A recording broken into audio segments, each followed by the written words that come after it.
This week, we're diving back into A Strange Presence, the 11th episode from Season 1, where worlds collide in the aftermath of the Machine King's daring strike on the new city. I've worked with my audio artist Zoran to infuse this chapter with more magic, more wonder, and more incredible artistry. And along the way, we're taking a look back at the Seventh Valkyrie journey as we make our way towards Season 3. Welcome to the Seventh Valkyrie Listen Along. Let's rock and roll.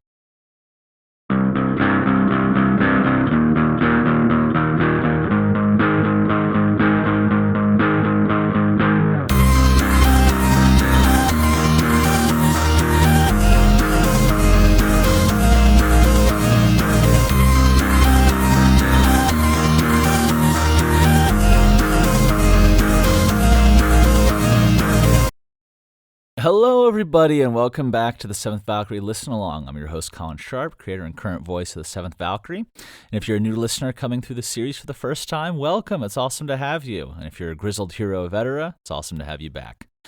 In today's episode, we're talking about A Strange Presence, which is the 11th chapter of Season 1. Spoilers if you haven't gotten that far.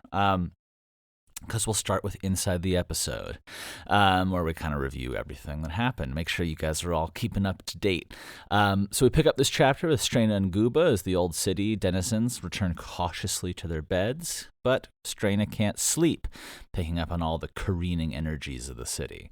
And among that chaos, in the wee hours of the morning, she detects a stranger.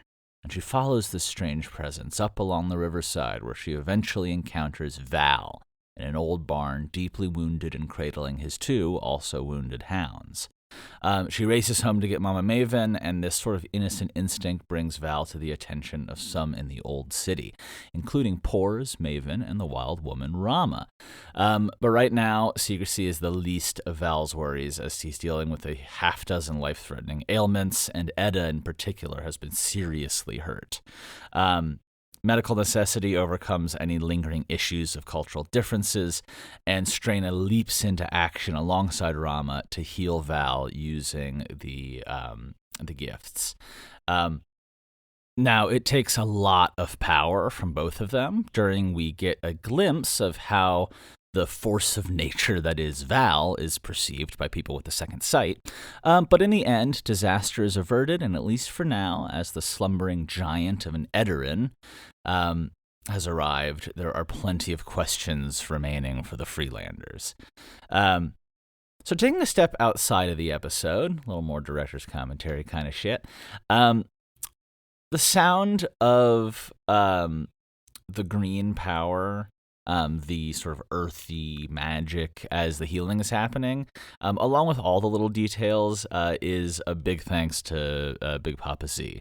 Every time you hear the crack of a door, the growl of the dogs, man, it just really makes a difference. And I think also a big thing that that I liked from how you can hear all the kind of effort going on that emphasizes not only the intensity, but also the fact that everything sort of has a cost in this world. Even an act of supernatural medicine takes it out of you, both recipient and giver.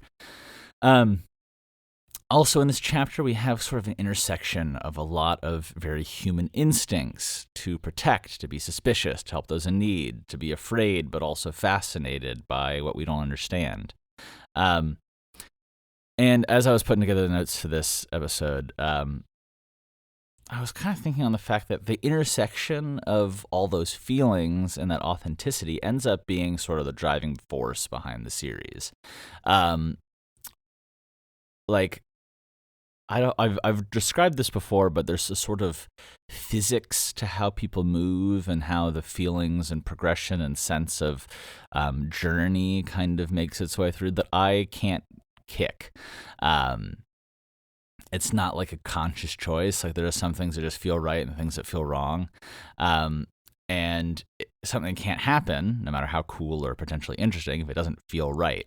And so a lot of times what happens is if I want to have a moment that feels perfect in the moment, I have to make sure that every step along the way builds the physics of that moment so that it feels right. And the good thing, though, is that to get to the massive epic moments, if they are all dialed in correctly, and if that physics all makes sense, then it feels like this natural culmination of every journey all together. And when that happens, man, it just sings. Anyway, so you can kind of see that in like, there's not a lot of, conflict happening externally. People are kind of moving, they're having these moments, but you can see these emotional journeys of how people are processing the stress of this moment, but also kind of what they need to do. So